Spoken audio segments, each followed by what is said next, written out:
দেখেছেন যে আধার কার্ড বাতিলের নোটিশ বাড়ি বাড়িতে এসেছে এবং যাদের এই নোটিশ দেওয়া হয়েছে তারা কিন্তু ভারতবর্ষের নাগরিক। তারা ভোট দিয়ে দেশের মুখ্যমন্ত্রী, প্রধানমন্ত্রী তারা নির্বাচন করছে, অথচ তাদেরকে একটা নোটিশ পাঠালো বাড়ি বাড়িতে যে তাদের আধার কার্ডটা বাতিল হয়ে গেল।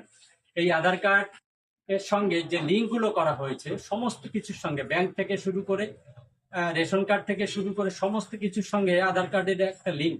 অতএব এই আধার কার্ড বাতিল করা মানে তাকে সর্বশান্ত করে দেওয়া, সে বেনাগরিক করে দেওয়ার যে চক্রান্ত কেন্দ্রীয় সরকার করছে, সেটার প্রাথমিক ধাপ হচ্ছে এই আধার কার্ড বাতিল।